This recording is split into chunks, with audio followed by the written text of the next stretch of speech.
আসসালামু আলাইকুম। কেমন আছেন? অনেক ভালো আছি, আপনি কেমন আছেন? আমি আছি আলহামদুলিল্লাহ ভালো। ধরবো বাংলা নতুন বছরের শুভেচ্ছা। আপনাকেও নতুন বছরের শুভেচ্ছা, বৈশাখী শুভেচ্ছা। প্রথমেই জানতে ইচ্ছে করছে যে আজকে তো বাঙালির একটা সার্বজনীন উৎসবের দিন, এই দিনটাকেই কেন বেছে নিলেন কৃষক কার্ড দেওয়ার জন্য? অতিরিক্ত কিছু বক্তব্যেও বলেছি, আসলে যদিও উৎসবের দিন কিন্তু এটা এখন যেভাবেই হোক এটা একটা সামাজিক অনুষ্ঠানের রূপ নিয়েছে, কিন্তু এটা তো আসলে সামাজিক অনুষ্ঠান না।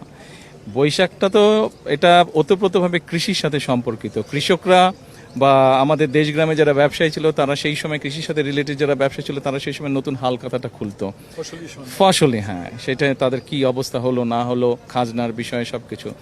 তো সেই জন্যই যেহেতু বৈশাখটা আসলে কৃষির সাথে সম্পর্কিত, সেই জন্যই আজকের দিনটাকে বেছে নিয়েছি।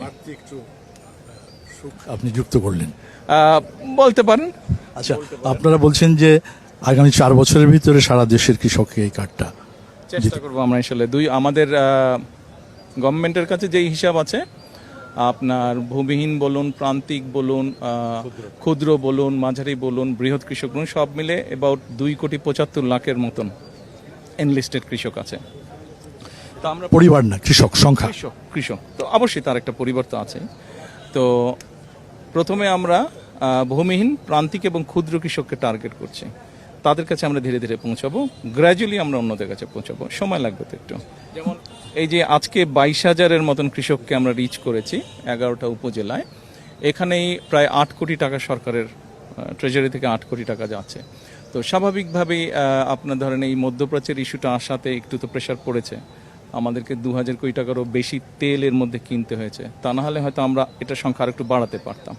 তো সেই জন্য গ্র্যাজুয়ালি ইনশাল্লাহ যাবো। এই যে টাকার প্রশ্ন আপনি তুললেন, তাই আমি বলি যে আমরা 36,000 কোটি টাকা আমরা ব্যয় করি সারের ভর্তুকি এবং অন্যান্য ইস্যু। তারপর তো আমাদের সামাজিক নিরাপত্তার একটা জায়গা আছে, তারপর এখানে বাড়তি খরচ। তো আমরা প্রযুক্তিতে কেন যাই না? যেহেতু আপনি অর্থের কথা আনলেন, 36,000 কোটি টাকার সারে আমরা ভর্তুকি দিচ্ছি, অথচ আশপাশের দেশগুলোতে প্রযুক্তিগত দিকে ন্যানো ইয়েতে চলে যাচ্ছে, ন্যানো ফার্টিলাইজার। আমরা যাচ্ছি, সেটাও আমরা পরিকল্পনা নিয়ে গেছি, সেই ন্যানোতে আমরা যাচ্ছি।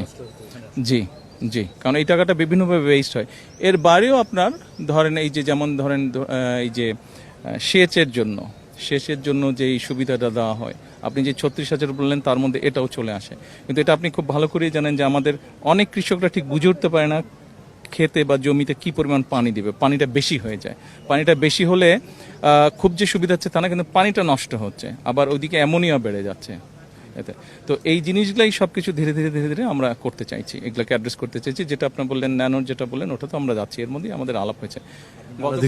গতকাল আমরা কিছু এই কৃষির সাথে রিলেটেড বিভিন্ন ব্যবসায়ীর সাথে বসেছিলাম, আপনিও চিনেন, আপনি খবরও দেখেছেন। তো তাদের মধ্যে অনেকে ইন্টারেস্টেড যারা এই কাজটা করে, তাদেরকেও আমরা পলিসিগত সাপোর্ট দেবো যাতে এই জিনিসটা ইন্ট্রোডিউস করতে পারি আমরা। আমি এই মুহূর্তে খুব স্মৃতিকাতর হচ্ছে একটি বিষয়। আজ থেকে 40 বছর আগে অগাস্টে কোনো এক সময় 1994 সালে প্রয়াত প্রধানমন্ত্রী বেগম খালেদা জিয়ার সাথে আমি এরকম একটা ওয়াকিং ইন্টারভিউ করেছিলাম মৎস্য মেলাতে খুলনায়। সেখানে তার কাছে আমার একটা প্রশ্ন ছিল, কৃষক ঋণ পায় না, এখনো পর্যন্ত সেই চিত্রটা এখনো আছে। 80% কৃষক ঋণের জন্য মহাজনের কাছে যেতে হয়, এনজিওর কাছে যেতে হয়, আত্মীয় স্বজনের কাছে। আপনি ঋণ ব্যবস্থাটা আর কত ত্বরান্বিত করতে পারবেন? ইতিমধ্যে আপনি 10,000 টাকা করে ঋণ মকুব করেছেন। আমরা 10,000 টাকা যেটা কৃষি ঋণ ছিল 25শে ফেব্রুয়ারি পর্যন্ত আমরা সরকার গঠন করার পরে প্রথম সভাতে ক্যাবিনেট মিটিংয়ে আমরা, এটা আমাদের কমিটমেন্ট ছিল, পলিটিক্যাল কমিটমেন্ট, আমরা প্রথমেই 10,000 টাকা পর্যন্ত যাদের কৃষি ঋণ ছিল সুদ সহ 25শে ফেব্রুয়ারি পর্যন্ত সেটা আমরা মকুব করেছি। এতে প্রায় 12 লক্ষের মতন কৃষক উপকৃত হয়েছে। আপনি যেটা বলেন সেটা সমস্যা আছে, সমস্যা তো একদিনে আমরা সমাধান করতে পারবো না, বিষয়টিকে আমরা দেখছি। এবং এই কৃষক কার্ড যেটা আমরা দিয়েছি এটা কিন্তু তারই একটা অংশ।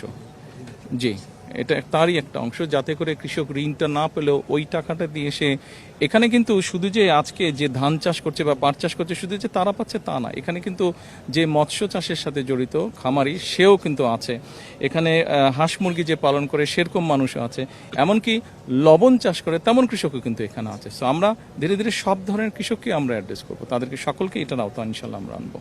আপনাকে অনেক ধন্যবাদ।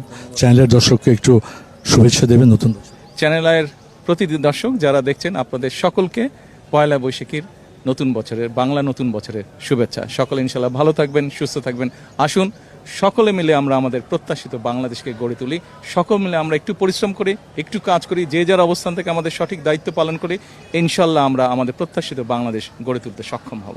ধন্যবাদ মাননীয় প্রধানমন্ত্রী, ধন্যবাদ মাননীয় কৃষিমন্ত্রী, আপনি সবাইকে প্লিজ।